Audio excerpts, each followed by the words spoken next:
Hey again, welcome back to our read alouds. It's Mr. Lohn. Hope everyone is doing well. If you've followed this YouTube channel at all, you know that every once in a while I'll mix in what's called a fractured fairy tale.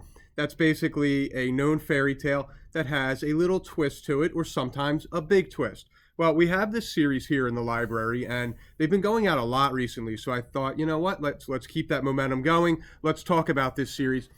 It's a series that is told from a new perspective. We're going to do today's, where it's called, the title is, Honestly, Red Riding Hood Was Rotten. The story of Little Red Riding Hood as told by the wolf. And let's see what changes from the original in this story. I hope you like it. Chomp chomp. Oh, I'm sorry. I was just finishing my lunch. My name's Wolf. Big Bad Wolf. You may have heard the story of Little Red Riding Hood, about a girl and her granny. Seems everyone has. My tale is different. Did I say tail? T-A-I-L. I meant tale. My story. Once upon a time, I ran out of food. Completely. The cupboards were bare. The freezer, too. And I'd eaten every last vegetable and fruit in the garden. Every one. Other wolves might have lunched on little forest critters, chipmunks, bunnies, squirrels, but I'm a vegetarian. That's right. I don't eat meat. Well, I try not to. I love apples. Honey Crisp, Pink Lady, Golden Delicious, any kind really. But sadly, it was a long time until apple harvest. I hadn't eaten in weeks. My stomach growled and howled. It moaned and groaned. It even roared. And then my nose took over. Sniff, sniff. I took a whiff. What was it? A girl. I took a whiff. What was it? Cake. Butter. In this forest? I had to investigate. And there she was, Little Red Riding Hood. She looked as plump and juicy as a big sweet apple. Little Red waved her cape. Isn't it pretty? She said. Yeah, I said. Aren't I pretty? She said. Was she admiring herself in that puddle? With this cape, she said, I'm even prettier than usual. Boy, someone was really full of herself, and my stomach growled.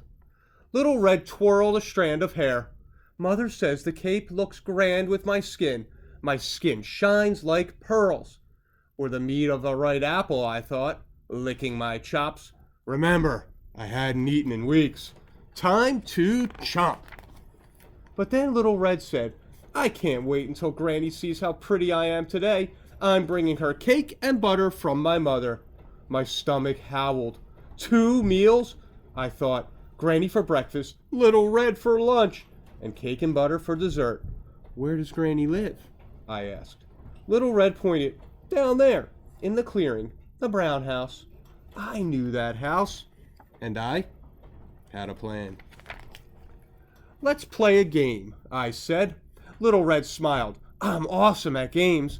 I bet you are, I said. You take this path. I'll take that path. And let's see who arrives at Granny's first. I will, she said. I'm the prettiest and the fastest. I bet you are, I said. My stomach moaned. Before it groaned, I ran. No one knows this forest like I do. I chose the shorter path. Sniff, sniff. I took a whiff. What was it? Apple air freshener? Tap, tap. I knocked on the door. Who's there? Called out a voice. Your granddaughter, I squeaked. I've brought you cake and butter from Mother. Door's open, Granny said. Granny tugged at her nightcap. Green, she said. Isn't it pretty? Pretty like a Granny Smith apple, I thought. Aren't I pretty? Granny said. You must have heard the saying. The apple doesn't fall far from the tree.